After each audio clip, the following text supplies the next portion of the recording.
Hello and welcome to उन्नति IAS. UPSC EPFO के syllabus में हम अकाउंट्स के टॉपिक को देख रहे थे और आज अकाउंट का हमारा 13th लेक्चर है, 13वां लेक्चर है। और आज से हम एनसीईआरटी की क्लास 11th के जो दो पार्ट्स हैं, एक पार्ट हमने कंप्लीट कर लिया है अपने 12 लेक्चर्स में पिछले, और ये दूसरा पार्ट है। दूसरे पार्ट्स में हम अपने अगले 6 टॉपिक को देखेंगे, जिसको हम आने वाले 6 या 7 लेक्चर में 8 लेक्चर में कवर कर लेंगे। मैक्सिमम 8 लेक्चर में हम कवर कर लेंगे, क्योंकि इसमें जो एग्जाम पर्सपेक्टिव से इंपॉर्टेंट है हमें वही देखना है। आज का जो लेक्चर है हमारा 11th क्लास एनसीईआरटी पार्ट 2 के फर्स्ट चैप्टर पर बेस्ड है, फर्स्ट चैप्टर पर, जिसका नाम है फाइनेंशियल स्टेटमेंट्स पार्ट 1। तो ये सिर्फ अकाउंट्स के ही पर्सपेक्टिव से इंपॉर्टेंट नहीं है, बल्कि इकोनॉमी के पर्सपेक्टिव से भी इंपॉर्टेंट है, क्योंकि इसमें आपको बहुत से टर्म्स देखने को मिलेंगे जो अकाउंट्स के साथ साथ इकोनॉमी में भी इस्तेमाल किए जाते हैं, जैसे कि रिवेन्यू रिसिप्ट्स और आपकी capital receipts, capital expenditure, revenue expenditure, जहां बहुत से बच्चों को कन्फ्यूज़न भी रहता है। तो ये आज के लेक्चर में आपको देखने को मिलेंगे कि ये इन वर्ड्स का क्या मीनिंग है और इनको किस जगह यूज़ किया जाता है। साथ ही हम देखेंगे ट्रेड अकाउंट और बैलेंस शीट क्या किसे कहते हैं, ट्रेड अकाउंट किसे कहते हैं, ये सब भी हम डिटेल में कवर करेंगे। तो आज के फाइनेंशियल स्टेटमेंट्स पार्ट 1 के टॉपिक में हमें ये सब टॉपिक्स कवर करने हैं। पणधारी और उनकी सूचना आवश्यकताएं, stakeholders and their information requirements. दूसरा है पूंजी और आगम के मध्य भेद, distinction between capital and revenue. फिर है हमारा वित्तीय विवरण, फाइनेंशियल स्टेटमेंट्स। फिर है व्यापारिक व लाभ और हानि खाता, trading and profit and loss account. फिर है प्रचालन लाभ, ऑपरेटिंग प्रॉफिट। फिर है तुलन पत्र, बैलेंस शीट। और लास्ट में हमारा प्रारंभिक प्रविष्टि, ओपनिंग एंट्री। ये सारे टॉपिक 1 बाय 1 हम आगे डिस्कस करेंगे। तो पहला हमारा टॉपिक है पणधारी और उनकी सूचना आवश्यकताएं, stakeholders and their information requirements. किसी भी व्यापार में अपने पणधारियों यानी कि शेयर होल्डर्स को आवश्यक सूचनाएं पहुंचाना महत्वपूर्ण होता है। पणधारी वह व्यक्ति होता है जो व्यापार से जुड़ा होता है, डायरेक्टली और इनडायरेक्टली। विभिन्न पणधारियों के हित मुद्रा या गैर मुद्रा संबंधी हो सकते हैं, यानी कि जितने भी स्टेक होल्डर्स हैं उनके जो इंटरेस्ट हैं किसी भी कंपनी में, वो फाइनेंशियल भी हो सकते हैं और नॉन फाइनेंशियल इंटरेस्ट भी उनके हो सकते हैं। वो व्यक्ति जो व्यवसाय के लिए धन देता है, यानी कि जो पैसा इन्वेस्ट करता है किसी भी व्यवसाय के अंदर, अगर कोई इन्वेस्टर या स्टेक होल्डर अपना पैसा लगाता है तो वो उससे फाइनेंशियली उसके इंटरेस्ट उससे जुड़े होते हैं। वो हमेशा चाहेगा कि कंपनी प्रॉफिट में ही रहे, ताकि उसके फाइनेंशियल इंटरेस्ट पूरे होते रहें। सरकार, उपयोगकर्ता तथा अनुसंधानकर्ता रिसर्चर्स के हित व्यापार में गैर मुद्रा संबंधी होंगे, यानी कि गवर्नमेंट के और यूजर्स के और अनुसंधानकर्ता जो रिसर्चर्स हैं, इनके जो इंटरेस्ट होते हैं व्यापार में वो नॉन फाइनेंशियल होते हैं, क्योंकि गवर्नमेंट हमेशा सोशल वेलफेयर पर काम करती है। मतलब most of the cases government social welfare पर ही काम करती है। तो वो कभी नहीं चाहेगी कि जो कोई भी फर्म है, चाहे वो निजी ही फर्म क्यों ना हो, प्राइवेट ही ऑर्गेनाइजेशन क्यों ना हो, वो किसी भी तरह से बंद हो, क्योंकि एक प्राइवेट ऑर्गेनाइजेशन के बंद होने से भी हजारों कामगारों को प्रत्यक्ष और अप्रत्यक्ष रूप से इसका नेगेटिव इम्पैक्ट झेलना पड़ता है। अगला है टॉपिक पूंजी और आगम के मध्य भेद, distinction between capital and revenue. व्यापार व लाभ और हानि खाता आगम मदों के भाग हैं। आगम मतलब रेवेन्यू आइटम्स के पार्ट हैं जो पूंजी मदों की सहायता से तुलन पत्रों को तैयार करते हैं। पहला है इसमें व्यय, एक्सपेंडिचर। जब कभी भुगतान और या खर्चे मौजूदा दायित्व यानी कि लायबिलिटीज के समायोजन के अतिरिक्त किसी अन्य कारण से होता है तो उसे व्यय कहते हैं। यानी कि जब कभी भी कोई भी पेमेंट या खर्चा लायबिलिटीज के समायोजन के अलावा, यानी कि लायबिलिटीज पूरी करने के अलावा किसी अन्य कारण वजह से किया जाता है, तो उसे क्या कहते हैं, एक्सपेंडिचर। यानी कि एक्सपेंडिचर यहाँ 2 तरह के बताए गए हैं। एक्सपेंडिचर पहला तो वो होता है जैसे कि कोई मशीनरी है, उसकी मशीनरी के रखरखाव पर, मेंटेनेंस पर जो खर्च आ रहा है, वो भी एक तरह का एक्सपेंडिचर है। लेकिन कुछ ऐसा है कि कहीं पर मशीनरी जो परचेज की है किसी कंपनी ने या किसी फर्म ने, वो हो सकता है कि लोन पर ली हो। अब अगर लोन पर वो मशीनरी ली गई है तो उस लोन का जो इंटरेस्ट पे किया जा रहा है वो भी एक तरह का खर्च है। तो लेकिन उसको इस खर्च में नहीं देखा जाता। इसके अलावा जो लोन इत्यादि के इंटरेस्ट को चुकाने के लिए जो खर्च किए जाते हैं, उनके अलावा उनसे इतर जो खर्च होते हैं उन्हें ही एक्सपेंडिचर माना जाता है। जब भी व्यय के लिए ऋण लिया जाता है तो उसे व्यापार में लाभ पाने की दृष्टि से देखा जाता है। अब यहाँ क्या बताया गया है कि जब भी लोन लिया जाता है किसी भी व्यवसाय के अंदर, किसी प्रोफेशन या किसी कंपनी जब कोई लोन लेती है तो उसे हमेशा लाभ के नज़रिए से देखा जाता है कि जाहिर सी बात है कि वो लोन ले रही है तो किसी न किसी कैपिटल इन्वेस्टमेंट करेगी। अब कंपनी अपने यहाँ अपनी कंपनी के अंदर कोई भी कंपनी ओनर कैपिटल इन्वेस्टमेंट करेगा। कैपिटल इन्वेस्टमेंट कौन से इन्वेस्टमेंट होते हैं? जिससे आगे आने वाले वर्षों में कंपनी को लाभ मिलता है और मतलब एक सतत लाभ प्राप्त होता है। व्यय का लाभ एक लेखा वर्ष या उससे अधिक समय के लिए हो सकता है। कोई भी एक्सपेंडिचर ऐसा हो सकता है जिसका लाभ या तो 1 साल के लिए लिया जा रहा है या 1 साल से अधिक समय के लिए। अब ये कौन कौन से हैं? आप इसको कैसे कैटेगराइज करेंगे आप कि 1 साल के लिए कौन से लाभ होते हैं और 1 साल से अधिक समय के लिए? तो जो सैलरीज होती हैं, किसी भी गवर्नमेंट एम्प्लॉय की जो सैलरीज होती हैं वो 1 साल के अंदर का लाभ कहलाती हैं। वो सैलरीज पर किया गया जो खर्च होता है उसको 1 साल के अंदर यानी कि 1 लेखा वर्ष में प्राप्त किए गए लाभ के अंतर्गत रखा जाता है। यानी कोई भी कंपनी या कोई सरकार जब भी बजट पास करती है तो उसमें 1 लेखा वर्ष का, 1 फाइनेंशियल ईयर का ही सैलरीज इंक्लूड की जाती हैं। तो उससे ये समझा जाता है कि अगर मान लीजिए कोई किसी डिपार्टमेंट के लिए 100 रुपये की सैलरी बजट अलग बनाया गया सरकार द्वारा, तो यह समझा जाएगा कि इस 100 रुपये के बजट द्वारा वर्तमान वित्तीय वर्ष में ही सेवाएं प्राप्त की जा सकती हैं। कर्मचारियों से वर्तमान वित्तीय वर्ष में ही सेवाएं ली जा सकती हैं। अब उनसे अगर अगले वर्ष भी काम कराना है तो अगले वर्ष की भी पूरी सैलरी का एक बजट तैयार किया जाएगा उसको। यानी कि हर साल सैलरी है तो हर एम्प्लॉय को मंथली चाहिए, तो मंथली का जो गवर्नमेंट बजट होते हैं वो 1 साल भर के होते हैं, तो उनकी सैलरी पूरी साल की इंक्लूड कर ली जाती है। हर डिपार्टमेंट के हर एम्प्लॉय की सैलरी साल भर की इंक्लूड की जाती है विद इंक्रीमेंट। तो उसी के हिसाब से ही बजट बनाया जाता है। तो ये समझा जाता है कि जो हम सैलरी प्रोवाइड की जा रही है वो सिर्फ करंट यानी कि वर्तमान वित्तीय वर्ष में ही सेवाएं प्रदान करने के लिए की जा रही है। इसी तरह यदि व्यय का लाभ 1 लेखांकन वर्ष के लिए लिया जाता है तो उसे आगम व्यय कहते हैं, यानी कि रेवेन्यू एक्सपेंडिचर। सामान्यतः इसे 1 दिन के व्यापार के संचालन के लिए प्रयोग किया जाता है, जैसे वेतन का भुगतान या किराया। रेवेन्यू एक्सपेंडिचर कौन से होते हैं? जैसे कि रखरखाव पर खर्च, किसी गवर्नमेंट एम्प्लॉय हैं, गवर्नमेंट एम्प्लॉय की सैलरीज, ये रेवेन्यू एक्सपेंडिचर का पार्ट है। किसी भी अगर कंपनी ने कोई जगह, कोई भूमि, कोई भवन किराए पर लिया है तो उसका किराया, ये रेवेन्यू एक्सपेंडिचर का पार्ट है। वो हर मंथली उसे अदा करना ही है हर हालत में। इसी तरह कोई मशीनरी की जो मेंटेनेंस है वो एक रेवेन्यू एक्सपेंडिचर का पार्ट है। जबकि जो मशीनरी खरीदी गई थी वो किसका पार्ट थी? वो कैपिटल एक्सपेंडिचर का पार्ट थी। क्यों? क्योंकि वो 1 वर्ष से अधिक समय के लिए अपनी सेवाएं प्रदान करेगी और उससे लाभ कंपनी को प्रोवाइड किया जाएगा।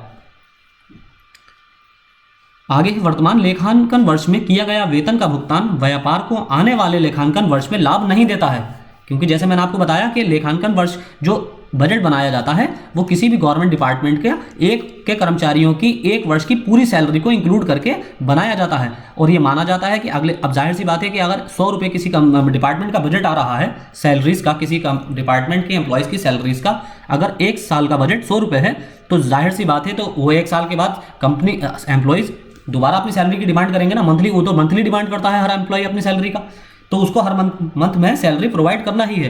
तो इसलिए वो रेवेन्यू एक्सपेंडिचर का पार्ट माना जाता है। कर्मचारी केवल वर्तमान लेखांकन सत्र में ही अपना योगदान देते हैं। यदि व्यय पर लाभ 1 लेखांकन सत्र से अधिक बढ़ाया जाता है तो इसे पूंजी व्यय के नाम से जाना जाएगा।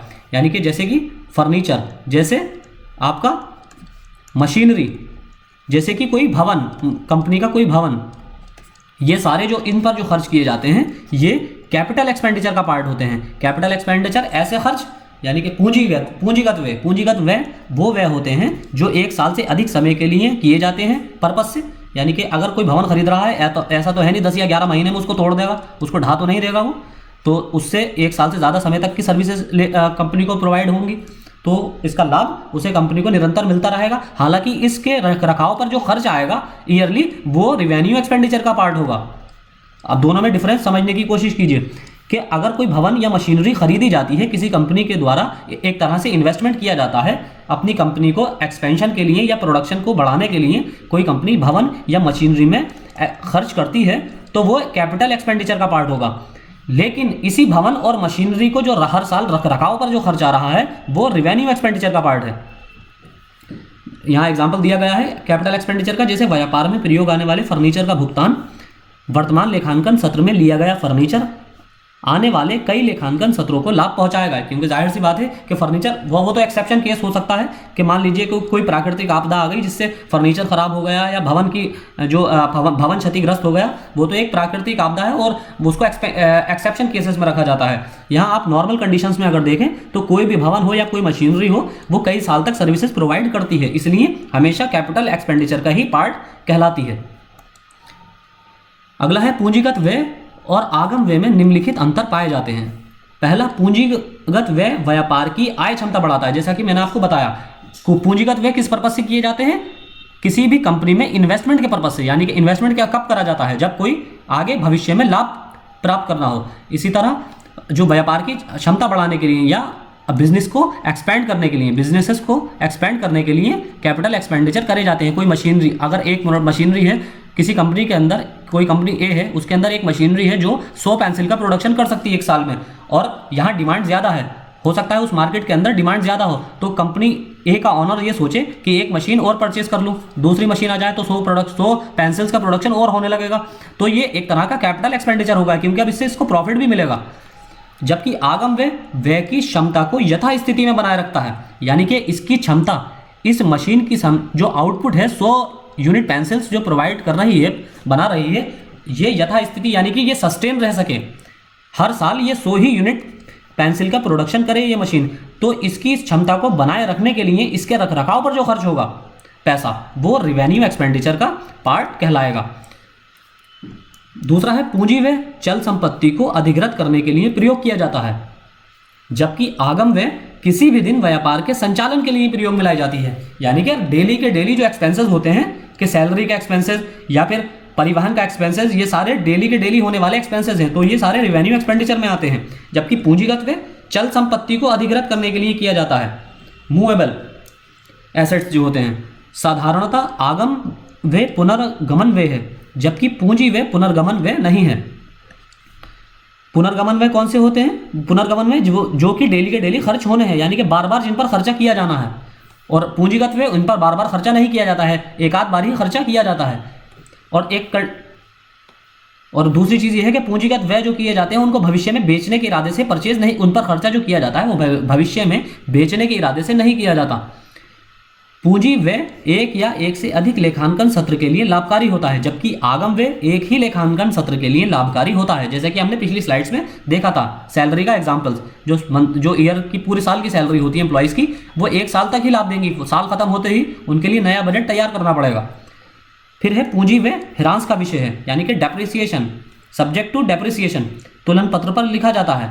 जब क्योंकि पूंजी व्यय कौन सा होता है? कैपिटल एक्सपेंडिचर, और कैपिटल एक्सपेंडिचर के अंदर क्या आता है? जैसे कि मशीनरी, प्लांट, आपके फर्नीचर, तो इनके रखरखाव पर जो खर्च है वो, क्योंकि कोई भी मशीनरी होती है या कोई भी भवन होता है तो उस पर डेली वो उसकी एक डेप्रिसिएशन वैल्यू होती है, वो डेली के डेली उसका जो वैल्यू है वो कम हो रही है, मशीनरी की वैल्यू कम हो रही है, तो वो सब्जेक्ट टू डेप्रिसिएशन कहलाता है। इसलिए तुलन पत्र पर लिखा जाता है, बैलेंस शीट पर इसको मेंशन किया जाता है। जबकि आगम व्यय जो रेवेन्यू एक्सपेंडिचर है वो बकाया के समायोजन का विषय है, उसको व्यापारिक लाभ और हानि खाता में लिखा जाता है। फिर है व्यय एक व्यापक शब्द है, एक्सपेंडिचर एक ब्रॉड वर्ड है जिसमें खर्च के साथ परिसंपत्ति भी शामिल है, यानी कि इसमें सिर्फ एक्सपेंडिचर ही शामिल नहीं है, एसेट्स भी शामिल हैं, इसके अंदर एसेट्स को भी इंक्लूड किया जाता है। व्यय व खर्च में अंतर होता है, एक्सपेंडिचर और खर्च यानी कि लागत, कॉस्ट में अंतर होता है। व्यय किसी भी व्यापारिक प्रतिष्ठान द्वारा किया गया खर्च है। व्यय का वो भाग जो वर्तमान लेखा सत्र के लिए किए गए खर्च के प्रयोग में आता है उसे वर्तमान लेखा सत्र का लागत कहते हैं, यानी कि खर्च कहते हैं। यानी कि एक जो व्यय है, एक्सपेंडिचर है, वो डेली के डेली होता है, लेकिन जो एक लेखांकन सत्र में पूरा जो खर्च किया जाता है उसे कंपनी की कॉस्ट कहते हैं। प्राप्ति, रिसिप्ट्स, यदि प्राप्ति धन वापसी से संबंधित है तो उन्हें पूंजी प्राप्ति के नाम से जाना जाता है। बिल्कुल पिछला वाला ही एग्जाम्पल, जैसे कि कैपिटल एक्सपेंडिचर, यहाँ पूंजी प्राप्ति जो है धन वापसी से संबंधित है, रिसिप्ट्स जो है धन की वापसी से संबंधित है, तो उन्हें पूंजी प्राप्ति के नाम से जाना जाता है। जैसे मालिक द्वारा अतिरिक्त धन जुटाना या किसी बैंक से ऋण लेना, ये दोनों प्राप्ति दायित्व से संबंधित है। यानी कि बैंक, अगर कोई कंपनी ए है और वो बैंक से लोन ले रही है अपने बिजनेस के एक्सपेंशन के लिए, तो जाहिर सी बात है बैंक इसको कोई पैसा जो देगा वो लोन पर प्रोवाइड करेगा, और ये लोन ए को हर हालत में चुकाना है विद इंटरेस्ट के साथ चुकाना है। तो कोई भी प्राप्ति जो वापस देनी है, धन वापसी से संबंधित है, कोई भी ऐसी प्राप्ति जिसकी धन वापसी से संबंधित है, वो कैपिटल रिवेन्यू का पार्ट होती है, रिसिप्ट्स का पार्ट होती है।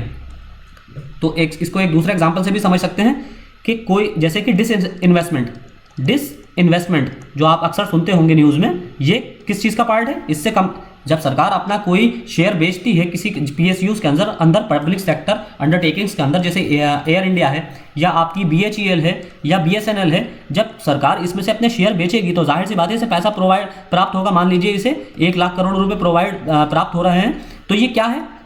ये कैपिटल रिसिप्ट्स हैं, क्योंकि इसने अपनी एसेट्स को खोकर ये पैसा प्राप्त किया है। अब भविष्य में जो इससे प्रॉफिट हो रहा था, अब वो प्रॉफिट नहीं होगा, अब उसने एक मुश्त रकम लेकर इससे अपना शेयर होल्डिंग हटा ली है। तो ऐसी प्राप्तियां जिससे भविष्य में कोई किसी भी तरह के एसेट्स डेवलप नहीं होते हैं, ऐसी प्राप्ति, ऐसा पैसा जिससे भविष्य में कोई अर्निंग नहीं होती है, वो कैपिटल रिसिप्ट्स होते हैं। पूंजी प्राप्ति यानी कि कैपिटल रिसिप्ट्स का दूसरा उदाहरण है अचल परिसंपत्ति का विक्रय। जैसे कि मैंने अभी आपको बताया, ये नॉन मूवेबल जो एसेट्स होते हैं जैसे कि PSUs, इनका विक्रय, डिसइन्वेस्टमेंट, इसको सीधी सादी भाषा में, इकोनॉमी की भाषा में समझ सकते हैं हम, डिसइन्वेस्टमेंट, विनिवेश। तो इसको भी, ये भी कैपिटल रिसिप्ट से संबंधित होता है। जैसे पुरानी मशीनरी या फर्नीचर का विक्रय। अब यदि कोई प्राप्ति धन वापसी से संबंधित नहीं है तथा अचल परिसंपत्ति के विक्रय के रूप में नहीं है, तो उसे आगम प्राप्ति या रिवेन्यू रिसिप्ट्स कहते हैं। कोई प्राप्ति धन वापसी से संबंधित नहीं है, जैसे उदाहरण का किसी निवेश पर मिलने वाला ब्याज। अब मान लीजिए यही कंपनी A अगर प्रॉफिट में चल रही है और यहाँ कोई कंपनी B है जो थोड़ा घाटे में चल रही है, तो कंपनी B कंपनी A से कुछ पैसा मान लीजिए 100 रुपये उधार ले लेती है, तो भविष्य में कंपनी B इस A को 100 रुपये तो चुकाएगी ही, साथ में इस पर इंटरेस्ट भी चुकाएगी। मान लीजिए इंटरेस्ट 10 रुपये है, तो ये अब इसका एसेट्स हैं, ये 100 रुपये कंपनी A के लिए एसेट है और कंपनी B के लिए लायबिलिटी है। ये कंपनी B के लिए लायबिलिटी हो गई क्योंकि इसे चुकाने ही हैं, और ये 100 कंपनी A के लिए एसेट्स हैं क्योंकि इस पर इसको धन मिलने वाला है। तो ये रिवेन्यू रिसिप्ट्स का पार्ट है। इसके एक दूसरा एग्जांपल्स भी हम समझ सकते हैं। कैपिटल एक्सपेंडिचर और रिवेन्यू एक्सपेंडिचर एक तरफ होते हैं और दूसरी तरफ कैपिटल रिसिप्ट्स और रिवेन्यू रिसिप्ट्स। तो हमेशा जो कैपिटल रिसिप्ट्स होती हैं उनको बुरा समझा जाता है, यानी कि कोई ऐसी पूंजी प्राप्ति जो किसी विनिवेश से आ रही है, डिसइन्वेस्टमेंट से आ रही है, किसी मशीनरी को बेच कर आ रही है या किसी लोन लेने से आ रही है, तो वो कैपिटल रिसिप्ट्स का पार्ट होगी और इसको बिल्कुल बुरा समझा जाता है। जबकि रिवेन्यू रिसिप्ट्स इसके उल्टा, रिवेन्यू रिसिप्ट्स कौन सी होती हैं? जो हमें, अगर कोई कंपनी किसी दूसरे को लोन दे रही है तो उस लोन से जो उस कंपनी को ब्याज मिल रहा है वो रिवेन्यू रिसिप्ट का पार्ट है, जो इंटरेस्ट पर ब्याज मिल रहा है।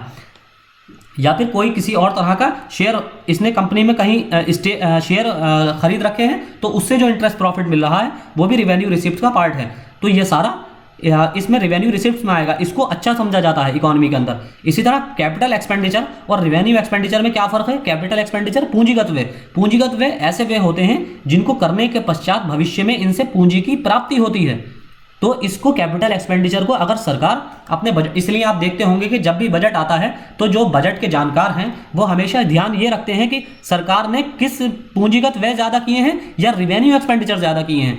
जिस बजट के अंदर कैपिटल एक्सपेंडिचर ज़्यादा किए जाते हैं, पूंजीगत व्यय ज़्यादा किए जाते हैं, उस बजट को अच्छा समझा जाता है, क्योंकि इससे भविष्य में सरकार को प्रॉफिट मिलने की संभावना, बल्कि संभावना ही नहीं 100% पॉसिबिलिटी होती है। और रिवेन्यू एक्सपेंडिचर कौन से होते हैं? जैसे सैलरी, इससे किसी तरह का इससे रिवेन्यू जनरेशन तो नहीं हो रहा है, सैलरी तो एम्प्लॉय को देने के बाद सरकार को कुछ उसमें से मिलना थोड़ी है। इसी तरह और भी बहुत सी चीज़ें रिवेन्यू एक्सपेंडिचर में आती हैं, जैसे कि डे टू डे का खर्चा जो होता है गवर्नमेंट का या किसी भी डिपार्टमेंट का, डे टू डे के जो एक्सपेंसेस होते हैं वो सारे रिवेन्यू एक्सपेंडिचर में आते हैं। तो इसको बुरा समझा जाता है। रिवेन्यू एक्सपेंडिचर जितना ज़्यादा होगा किसी भी कंट्री की इकोनॉमी के लिए उतना ही ज़्यादा बुरा समझा जाता है, और कैपिटल एक्सपेंडिचर जितना ज़्यादा होता है किसी भी इकोनॉमी के लिए उतना ही ज़्यादा अच्छा समझा जाता है। तो वित्तीय विवरण, फाइनेंशियल स्टेटमेंट्स किसी एक विशिष्ट उपयोगकर्ताओं के लिए महत्वपूर्ण सिद्ध होने वाली सूचना तैयार करने के बजाय व्यापार द्वारा वित्तीय विवरणों का समुच्चय तैयार किया जाता है, जो कि सामान्य रूप से उपयोगकर्ताओं की सूचना संबंधी आवश्यकताओं की पूर्ति करता है। वित्तीय विवरण तैयार करने के मूलभूत उद्देश्य निम्न हैं। पहला, व्यापार के वित्तीय निष्पादन का सत्य व स्पष्ट प्रस्तुतिकरण। To present a true and fair view of the financial performance of the business. दूसरा, व्यापार की वित्तीय स्थिति का सत्य व स्पष्ट प्रस्तुतिकरण। पहले में क्या है, निष्पादन यानी कि परफॉर्मेंस, और दूसरे में वित्तीय स्थिति का सत्य व स्पष्ट प्रस्तुतिकरण। To present a true and fair view of the financial position of the business. उपरोक्त उद्देश्यों को पूर्ण करने के लिए निम्नलिखित वित्तीय विवरण तैयार किए जाते हैं। पहला है व्यापारिक व लाभ और हानि खाता, trading and profit and loss account. दूसरा, तुलन पत्र, बैलेंस शीट। तो इस दोनों को हम डिटेल में देखेंगे। व्यापारिक तथा लाभ व हानि खाते को आय विवरण के रूप में भी जाना जाता है, यानी कि इनकम स्टेटमेंट के रूप में भी जाना जाता है, जो कि व्यापार को हानि व लाभ की स्थिति को दर्शाता है। तुलन पत्र यानी कि बैलेंस शीट व्यापार की वित्तीय स्थिति को परिसंपत्ति, एसेट्स, दायित्व, लायबिलिटीज और पूंजी, कैपिटल के रूप में व्यक्त करता है। इसको तलपट यानी कि ट्रायल बैलेंस, ये सारे टर्म हमने पिछले लेक्चर्स में कंप्लीट किए हैं। जो पहले हमारे लेक्चर्स हैं उसमें हम सबको कंप्लीट कर चुके हैं। तलपट क्या होता है, परिसंपत्ति, दायित्व, पूंजी, इन सबको हम शुरुआती लेक्चर्स में कवर कर चुके हैं। तलपट और अन्य सूचनाओं के आधार पर तैयार किया जाता है। फिर है व्यापारिक व लाभ और हानि खाता। पहला हमारा trading and profit loss account. एक लेखांकन अवधि में किसी व्यापारिक प्रतिष्ठान द्वारा अर्जित लाभ या हानि के आकलन को व्यापारिक तथा लाभ और हानि खाता में तैयार किया जाता है। वास्तव में ये व्यापार के आगम यानी कि रेवेन्यू और व्यय यानी कि एक्सपेंडिचर की समीक्षा होती है, यानी कि रिव्यू होता है, कितना उसने रिसिप्ट्स प्राप्त की और कितना उसने एक्सपेंसेस किए, यानी कि कितना उसने एक्सपेंडिचर किया। इस सब की जो रिव्यू होता है, रिव्यू किया जाता है, उसे ही ये ट्रेडिंग अकाउंट कहते हैं। और निवल लाभ, जो नेट उसको प्रॉफिट या निवल हानि, नेट लॉस की गणना को प्रदर्शित करता है। आय से व्यय को घटाने पर लाभ प्राप्त होता है, यानी कि अगर इनकम ज़्यादा है और यानी कि रिसिप्ट्स अगर ज़्यादा प्राप्त हो रही हैं और एक्सपेंडिचर कम प्राप्त हो रहा है, कम हो रहा है कंपनी का, तो उसको जाहिर सी बात है प्रॉफिट होगा, उसको प्रॉफिट होगा। यही इसका उल्टा अगर हो, इनकम उसको इतनी प्राप्त ना हो और बल्कि उसके एक्सपेंडिचर ज़्यादा हो जाएं, इनकम से ज़्यादा हो जाएं एक्सपेंडिचर, तो उसको लॉस होगा। यदि लागत से आय कम है यानी कि कॉस्ट से इनकम कम है तो हानि होती है। व्यापारिक लाभ और हानि खाते में एक लेखांकन अवधि में निष्पादन की समीक्षा होती है। इसे प्राप्त करने के लिए तलपट से व्यय यानी कि ट्रायल बैलेंस से एक्सपेंडिचर और आय इनकम के शेषों को व्यापारिक यानी कि इनके जो बैलेंस होते हैं उनको व्यापारिक व लाभ और हानि खाते में हस्तांतरित किया जाता है। व्यापारिक व लाभ और हानि खाता में नाम और जमा भी व्यक्त किया जाता है। जहाँ नाम शेष व्यय को दर्शाता है, जहाँ नाम शेष होता है यानी कि प्राप्तियां जहाँ होती हैं वो एक्सपेंडिचर को दर्शाती हैं, और हानि को व्यापारिक व लाभ और हानि के व्यय के रूप में लिखते हैं, तथा जमा शेष जो आगम या लाभ को दर्शाता है जिसे राइट हैंड साइड लिखा जाता है। ये भी हमने शुरुआती लेक्चर्स में कवर किया है कि नाम शेष क्या होता है, जमा शेष क्या होता है, इनको प्रारूप में किस जगह लिखा जाता है, ये सारा हम शुरू के लेक्चर्स में कवर कर चुके हैं। जमा शेष आगम लाभ को दर्शाता है जो जमा की ओर हस्तांतरित करते हैं। आगे व्यापारिक लाभ और हानि खाते के प्रासंगिक तत्व, relevant items in trading and profit and loss account. नाम पक्षीमध्ये items on the debit side, नाम पक्षीमध्ये यानी कि डेबिट साइड के जो आइटम्स हैं लेफ्ट हैंड साइड वाले, जो जिसमें प्राप्तियां लिखी जाती हैं। प्रारंभिक स्टॉक, ओपनिंग स्टॉक, लेखांकन वर्ष के आरंभ में हस्तमाल को प्रारंभिक स्टॉक कहते हैं। यह वो स्टॉक होता है जिसे गत वर्ष से आगे लाया जाता है और वर्ष के दौरान इसमें कोई परिवर्तन नहीं किया जाता। साथ ही वर्ष के अंत में इसे तलपट पर दर्शाया जाता है। व्यापारिक खाते में यह नाम पक्ष की ओर दर्शाया जाता है क्योंकि यह चालू लेखांकन वर्ष के दौरान बेचे गए माल की लागत का हिस्सा होता है। वापसी को घटाकर क्रय, परचेजेस लेस रिटर्न्स, वो माल जो पुनः विक्रय के लिए क्रय किया जाता है व्यापार खाते में क्रय के रूप में लिखा जाता है। इसमें नकद व साख पर क्रय शामिल होते हैं। वो माल जिसे आपूर्तिकर्ताओं को वापस कर दिया जाता है उसे क्रय से घटाकर दर्शाते हैं। इसकी शुद्ध राशि को निवल क्रय कहते हैं, यानी कि शुद्ध राशि क्या होगा इसकी, नेट बाइंग, शुद्ध क्रय। फिर है मजदूरी, वेजेस। उत्पादन प्रक्रिया में प्रत्यक्षता संलग्न मजदूरों को भुगतान की गई मजदूरी को व्यापारिक खाते में नाम पक्ष में लिखा जाता है, यानी कि प्राप्ति पक्ष में लिखा जाता है। फिर है आंतरिक ढुलाई भाड़ा, कैरेज इनवर्ड्स या फ्रेट इनवर्ड्स। यह व्यय परिवहन व्यय से संबंधित होता है। इसमें एक वर्ष में किए गए कुल व्यय को व्यापार खाते के नाम पक्ष की ओर लिखा जाता है। ये सारे डेबिट साइड लिखे जाते हैं नाम पक्ष की ओर। फिर है जमा की मदे, items on the credit side. ये राइट हैंड साइड होती है जहाँ भुगतान किए जाते हैं, भुगतान वाली साइड। व्यापार को घटाकर विक्रय सेल्स रिटर्न लेस रिटर्न्स 1 वर्ष के दौरान तलपट में विक्रय खाते की सकल विक्रय नकद व उधार दोनों को दर्शाता है। यह व्यापार खाते के जमा पक्ष में दर्शाया जाता है। उपभोक्ता द्वारा सामान की वापसी को विक्रय वापसी कहा जाता है और कुल विक्रय से इस वापसी को घटाकर जो राशि प्राप्त होती है उसे निवल विक्रय कहते हैं।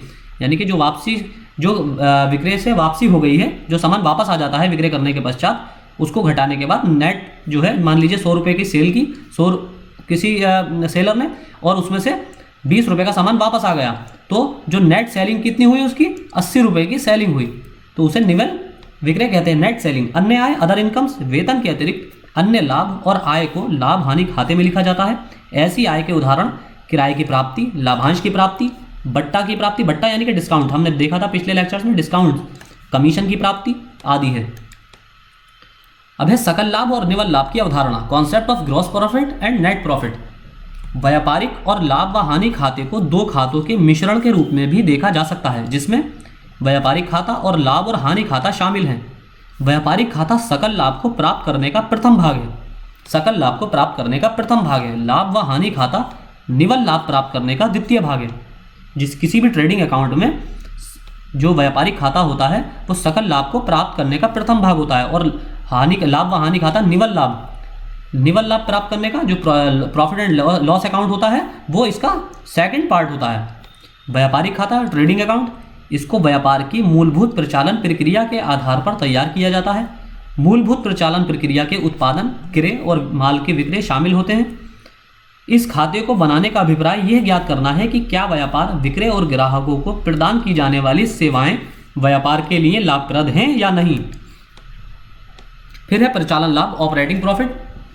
यह लाभ व्यवसाय के सामान्य परिचालन एवं क्रियाओं के माध्यम से अर्जित किया जाता है। परिचालन लाभ परिचालन आय का परिचालन व्यय पर आधिक्य होता है, यानी कि सरप्लस होता है। परिचालन लाभ क्या होता है? परिचालन से जो इनकम, ऑपरेटिंग से जो रिसिप्ट्स हो रही हैं, रिसीविंग जो हो रही हैं, और ऑपरेटिंग पर माइनस ऑपरेटिंग पर जो खर्च हो रहा है, एक्सपेंसेस जो हो रहे हैं, उसको जो घटाने के बाद जो मिलता है वो क्या होता है? सरप्लस। इसका जो सरप्लस आता है वही, उसी को क्या कहते हैं? Operating profit. Operating profit. परिचालन लाभ की गणना करते समय असंगत लेन देनों एवं व्यय जो कि विशुद्ध वित्तीय प्रकृति के होते हैं को नहीं लिया जाता है। परिचालन लाभ कर और ब्याज से पूर्व का लाभ होता है, यानी कि ये टैक्स और इंटरेस्ट से पहले का लाभ होता है। इसी प्रकार असामान्य मदे जैसे आग द्वारा हानि आदि को भी नहीं लिया जाता है। परिचालन लाभ की गणना निम्न समीकरण से की जाती है। इसमें क्या है?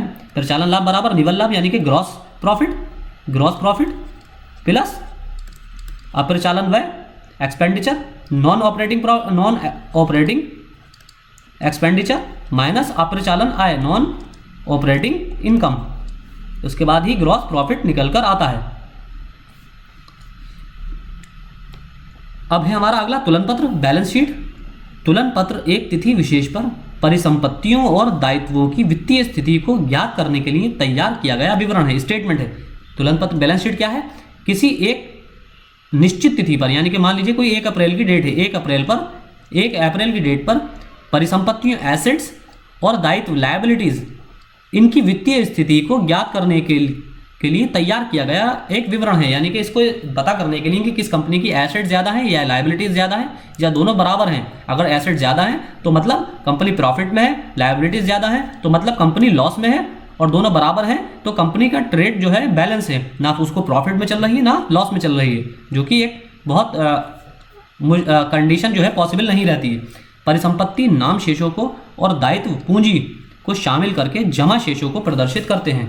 इसे लेखांकन अवधि में के अंत में तैयार किया जाता है, यानी कि मार्च एंड में इसे तैयार किया जाता है। आपको पता ही होगा लेखांकन अवधि कौन सी होती है? फाइनेंशियल ईयर 1 अप्रैल से 31 मार्च तक।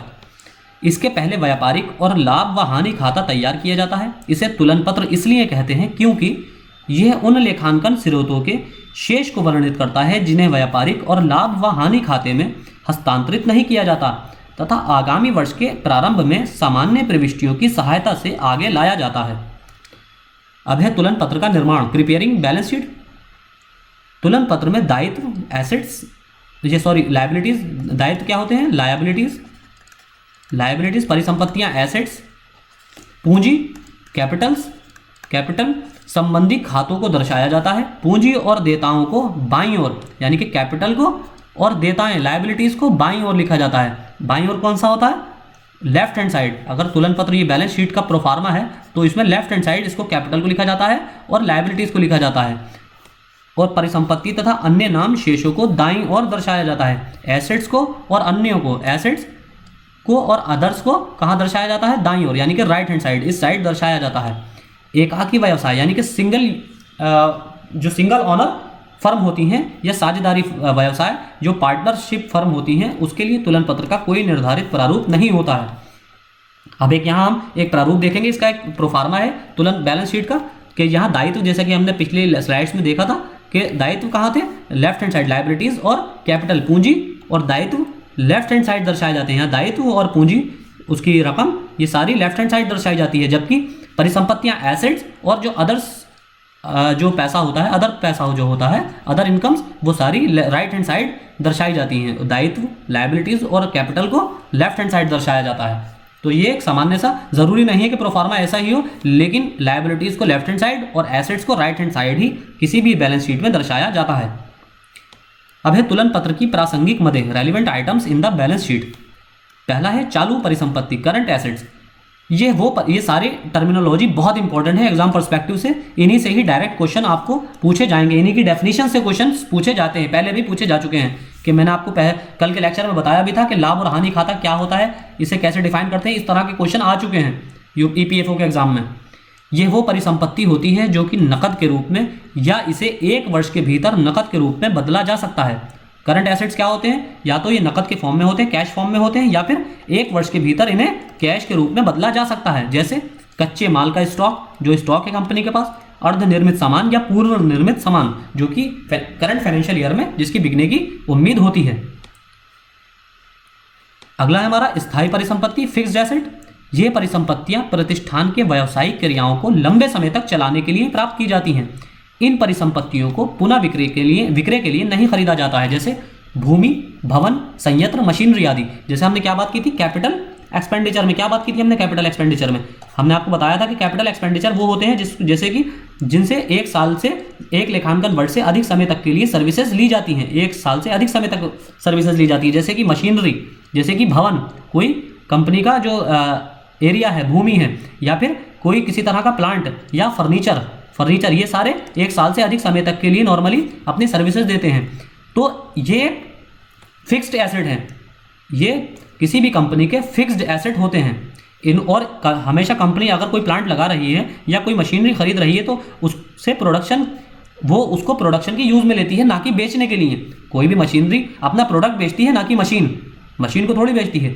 तो ऐसे एक्सपेंडिचर या ऐसी परिसंपत्तियां जिनको विक्रय के पर्पज से नहीं खरीदा जाता है, यानी कि जिनको बेचने के उद्देश्य से नहीं खरीदा जाता है, उसे ही, मान लीजिए किसी कंपनी का ऑफिस है, कोई ऑफिस है, तो वो ऑफिस को थोड़ी बेच देगी। ऑफिस तो उसने अपनी कंपनी को सपोर्ट के लिए, कंपनी एनवायरनमेंट के लिए दिया है, अपने ऑफिशियल वर्क के लिए, मैनेजमेंट के लिए रखा है। तो जाहिर सी बात है वहाँ से उसको सारी बैठकर सारी एक्टिविटीज़ कंपनी अपनी सुचारू रूप से कर पाती है। तो ऐसी परिसंपत्तियां जिसको कोई भी कंपनी भविष्य में बेचने के पर्पज से नहीं खरीदती हैं, उसे ही स्थायी परिसंपत्तियां कहते हैं, फिक्स्ड एसेट्स कहते हैं। फिर है चालू दायित्व, करंट लायबिलिटीज। वे दायित्व जो किसी तिथि से 1 वर्ष के अंदर भुगतान किए जाने योग्य हैं, वे भुगतान चालू परिसंपत्तियों में से ना हो और नए चालू दायित्व का सृजन करके हो, चालू दायित्व कहलाते हैं। जैसे बैंक अधिविकर्ष, जैसे बैंक ओवरड्राफ्ट, अधिविकर्ष कहते हैं ओवरड्राफ्ट फैसिलिटी। अल्पकालीन ऋण, जैसे शॉर्ट टर्म लोन। तो ऐसे जो दायित्व होते हैं, करंट लायबिलिटीज, कौन सी लायबिलिटीज होती हैं? जो कि 1 वर्ष से कम समय के लिए लिए जाते हैं और उनका उसी समय में, उसी करंट फाइनेंशियल ईयर में भुगतान कर दिया जाता है। आगे है अमूर्त परिसंपत्ति, इंटेंजिबल एसेट्स। ये वे परिसंपत्तियां हैं जो कि ना तो देखी जा सकती हैं, ना ही स्पर्श की जा सकती हैं। जैसे ख्याति क्या होती है? किसी भी कंपनी ओनर की गुडविल या किसी कंपनी की गुडविल। जैसे कि टाटा की गुडविल है मार्केट में, आप देख सकते हैं कि रिलायंस की इतनी गुडविल नहीं है जितनी टाटा की है। इसी तरह पेटेंट, किसी भी कंपनी को जो पेटेंट मिलता है, जैसे कि आपका शालीमार चाय एक तरह का पेटेंट है, उसको ट्रेडमार्क आप यूज़ नहीं कर सकते, आप अपनी चाय लेकर उस पर शालीमार का लोगो नहीं लगा सकते, ट्रेडमार्क इत्यादि। ट्रेडमार्क भी उसी से रिलेटेड होता है। फिर है निवेश, इन्वेस्टमेंट। धन का सरकारी प्रतिभूति और कंपनी के शेयरों में लगाने को निवेश कहते हैं। इन्हें लागत मूल्य पर लगाया जाता है। यानी कि लागत मूल्य कौन सा होता है? Cost value. और कॉस्ट वैल्यू का हमने बिल्कुल शुरुआती लेक्चर्स में बताया था कि कॉस्ट वैल्यू कैसे निकाली जाती है। यदि तुलन पत्र के तैयार करने की तिथि को निवेश का बाजार लागत मूल्य से कम है तो टिप्पणी द्वारा इसे तुलन पत्र में दर्शाया जाता है। टिप्पणी यानी कि कमेंट्स द्वारा इसे तुलन पत्र में दर्शाया जाता है, बैलेंस शीट में दर्शाया जाता है। यानी कि अगर इन्वेस्टमेंट का जो मार्केट है, इन्वेस्टमेंट मार्केट अगर उसकी कॉस्ट वैल्यू से कम है तो उसको तुलन पत्र में दर्शाया जाएगा। दीर्घकालीन दायित्व, लॉन्ग टर्म लायबिलिटीज, सभी प्रकार की दायित्व जो चालू दायित्व नहीं होते, यानी कि 1 साल से अधिक समय के लिए होते हैं, यानी कि 1 साल से कम समय के लिए नहीं होते हैं, ऐसे सभी दायित्व दीर्घकालीन दायित्व कहलाते हैं। इनका भुगतान सामान्यतः 1 वर्ष के बाद होता है। दीर्घकालीन दायित्व के प्रमुख मद हैं बैंक दीर्घकालीन ऋण, यानी कि बैंक के जो लॉन्ग टर्म लोन होते हैं, लॉन्ग टर्म लोन, और वित्तीय संस्थान और फाइनेंशियल मार्केट्स, फाइनेंशियल इंस्टीट्यूशंस। फिर हमारा पूंजी कैपिटल, ये बाह्य कारणों से दायित्वों पर संपत्तियों की अधिकता से होता है। बाह्य कारणों से यानी कि एक्सटर्नल इफेक्ट्स के कारण जो लायबिलिटीज़ हैं, लायबिलिटीज़ पर संपत्तियों की अधिकता यानी कि एसेट्स की का सरप्लस, उसकी वजह से ये निर्मित होती है, पूंजी बनती है। ये एकल या साझेदारी वाले व्यवसाय में लगाई गई राशि का प्रतिनिधित्व करता है जो लाभ और ब्याज में बढ़ता है तथा हानि यानी कि लॉस, आहरण यानी कि ड्राइंग एवं आहरण पर ब्याज से घटता है और ड्राइंग पर जो ब्याज है उससे घटता है। अब ड्राइंग से आप क्या समझते हैं? जैसे कि ड्रॉ करना, पैसा ड्रॉ करना, मनी विड्रॉ करना। तो इसी तरह किसी से उसका पैसा लेना उधार पर, जाहिर सी अगर आप बैंक से अपना पैसा विड्रॉ कर रहे हैं तो इस पर आपको कोई इंटरेस्ट नहीं देना है, लेकिन आप किसी दूसरे से यानी कि बैंक से ही, बैंक का पैसा अगर उधार ले रहे हैं तो आपको उस पर ब्याज देना है। तो बैंक जो ड्राइंग होगी, बैंक जो अपना पैसा देगा उस पर जो आप इंटरेस्ट देंगे उससे भी कंपनी की पूंजी में कमी आती है। कंपनी की पूंजी कैसे बढ़ती है? यानी कि कब, किस कंडीशन में बढ़ेगी? जब उसकी लायबिलिटीज़ यानी कि उसकी देनदारियां कम हो, लायबिलिटीज़ कम हो और उसकी कैपिटल और उसके एसेट्स ज़्यादा हों, तभी तो कंपनी की जो कैपिटल है वो इंक्रीज होगी। अगर लायबिलिटीज़ ज़्यादा हो और कैपिटल कम हो, एसेट्स कम हो, तो उसकी कैपिटल में जो है दिन ब दिन कमी आती जाएगी और एक दिन ऐसा आएगा कि कंपनी लॉस में चली जाएगी या बैंकरप्ट हो जाएगी और विजय माल्या की तरह भाग जाएगी। फिर है आहरण, ड्राइंग्स। स्वामी द्वारा निकाली गई राशि को आहरण कहते हैं, यानी कि कोई स्वामी द्वारा निकाली गई राशि, जैसे अगर मान लीजिए जैसे अगर आपका बैंक में अकाउंट है और आपके बैंक अकाउंट में 10,000 रुपये जमा हैं, तो आप इस पैसे के मालिक हैं, तो इस पैसे को अगर आप निकालेंगे तो इसे ही आहरण कहते हैं, ड्राइंग कहते हैं। जैसे कि अभी मैंने आपको बताया था, जो पूंजी खाते में कमी लाती है, यानी कि जब आप मान लीजिए इसमें से 2,000 रुपये निकाल लेते हैं तो आपके पूंजी खाते में कमी आ जाएगी, जो आपका अकाउंट है उसमें 8,000 रुपये शेष रह जाएंगे। तो इसी तरह जब स्वामी द्वारा निकाली गई राशि को आहरण कहते हैं, ड्राइंग कहते हैं, जिससे पूंजी खाते में कमी आती है, जो कंपनी का कैपिटल अकाउंट होता है उसमें कमी आती है। इसलिए आहरण खाते को पूंजी से हस्तांतरित करके बंद कर दिया जाता है, बंद किया जाता है। तुलन पत्र में इस मद को पूंजी में से घटाकर प्रदर्शित करते हैं। बैलेंस शीट में इस आइटम को पूंजी में से, कैपिटल में से घटाकर ही प्रदर्शित किया जाता है। अगला है हमारा परिसंपत्तियों एवं दायित्वों का क्रमबद्धीकरण, marshalling of assets and liabilities, यानी कि उनको सीक्वेंस करना। तुलन पत्र में परिसंपत्तियों और दायित्व तरलता या निष्पादन के क्रम में ही हो सकते हैं। परिसंपत्तियों एवं दायित्वों को विशेष क्रम में रखने को क्रमबद्धीकरण कहते हैं। निष्पादन की स्थिति में यानी कि परफॉर्मेंस की स्थिति में अति महत्वपूर्ण परिसंपत्तियों और दायित्व को तुलन पत्र के शीर्ष पर रखा जाता है, यानी कि बैलेंस शीट में एसेट्स को और लायबिलिटीज को बिल्कुल शीर्ष पर रखा जाता है। इसके उपरांत परिसंपत्तियों को इनकी वरीयता के क्रम में व्यवस्थित किया जाता है। फिर उसके बाद इनको इनके वरीयता के क्रम में, हायरार्की के क्रम में, सीक्वेंस में इनको व्यवस्थित कर दिया जाता है। सभी परिसंपत्तियों में नकद सबसे अधिक तरल होता है, यानी कि यह सबसे ज़्यादा लिक्विड होता है, इसको सबसे ज़्यादा इंसान यूज़ कर सकता है। कैश जो होता है, कैश सबसे ज़्यादा लिक्विड फॉर्म होती है किसी भी परिसंपत्ति की। परिसंपत्तियों और देयताओं का समूहीकरण, grouping of assets and liabilities. तुलन पत्र में प्रदर्शित मदों का समूहीकरण भी किया जा सकता है। समूहीकरण से आशय है समान प्रकृति की मदों को एक रूप शीर्ष के अंतर्गत रखना, यानी कि समान प्रकृति की मदें, मान लीजिए पेंसिल्स हैं, तो पेंसिल्स किसी कंपनी ने बनाई हैं, तो पेंसिल्स की जितने भी स्टॉक हैं या जितनी बार भी पेंसिल्स जितने विक्रेताओं को बेची गई उनको सिर्फ एक ही कॉलम में कर लेना। उदाहरण के रूप में रोकड़, जैसे कैश है तो कैश को एक जगह लिखना, बैंक देनदारों, लायबिलिटी जो कि आपके डेप्टर्स हैं उनको अलग लिखना। आदि खातों को चालू परिसंपत्ति यानी कि करंट एसेट्स में शीर्ष के अंतर्गत लिखा जा सकता है तथा समस्त दीर्घ अवधि परिसंपत्तियां, जितने भी लॉन्ग टर्म जितने भी एसेट्स होते हैं उनको, और दीर्घकालीन निवेश और लॉन्ग टर्म इन्वेस्टमेंट जितने भी होते हैं उनको कहाँ लिखा जाता है? गैर चालू संपत्तियों में, नॉन करंट एसेट्स में रखा जाता है। अब लास्ट हमारा है प्रारंभिक प्रविष्टि ओपनिंग एंट्री। तुलन पत्र में विभिन्न खातों के शेषों को एक वित्तीय सत्र से दूसरे वित्तीय सत्र में लाया जाता है। वास्तव में एक वित्तीय सत्र में तुलन पत्र के प्रारंभिक तलपट को अगले वित्तीय सत्र में ले जाते हैं। अगले वर्ष इन प्रारंभिक प्रविष्टियों द्वारा इन खातों की शुरुआत को तुलन पत्र में लिखा जाता है। तो इस आज के हमारे लेक्चर में इतना ही था। हम 11th क्लास एनसीईआरटी का पार्ट 2 देख रहे हैं। पार्ट 1 हमने जैसे कि आपको बताया कंप्लीट कर लिया। पार्ट 2 का ये फर्स्ट लेक्चर आज हमने कंप्लीट कर लिया। इसमें टोटल 6 टॉपिक हैं, 6 चैप्टर हैं। इन सबको हम अगले 3 या 4 लेक्चर में कवर कर लेंगे जो हमारे एग्जाम पर्सपेक्टिव से इंपॉर्टेंट हैं। हम सिर्फ उन्हीं टॉपिक को ही कवर करेंगे। उसके बाद फिर हमारा सोशल सिक्योरिटी का टॉपिक स्टार्ट हो जाएगा, जिसमें हम सोशल सेक्टर में जितनी भी स्कीम्स पिछले 1-1.5 साल में भारत सरकार द्वारा लॉन्च की गई हैं वो सारी हम देखेंगे। और साथ ही जो स्पेशल स्कीम्स किसी राज्य सरकार ने बहुत अच्छी स्कीम्स जो लॉन्च की हैं, कुछ स्कीम्स ऐसी भी हैं जिनको इंटरनेशनल मान्यता मिली है, जैसे WHO द्वारा या UN द्वारा इनको पुरस्कृत किया गया है। किसी स्टेट की किसी सोशल सेक्टर स्कीम को, सोशल वेलफेयर के लिए स्कीम्स को बनाई गई स्कीम को अगर किसी इंटरनेशनल बॉडी द्वारा पुरस्कृत किया गया है तो उसको भी हम डिटेल में कवर करेंगे, क्योंकि उससे भी क्वेश्चन पूछा जा सकता है।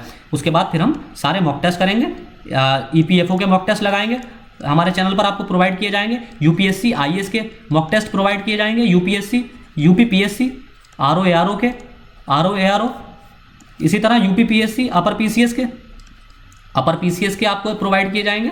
और फिर जितने भी हमारे आगे आने वाले जो ग्रुप A की सर्विसेज के लिए एग्जाम्स हैं उन सब के लिए हम आपको लेक्चर मॉक टेस्ट प्रोवाइड करेंगे।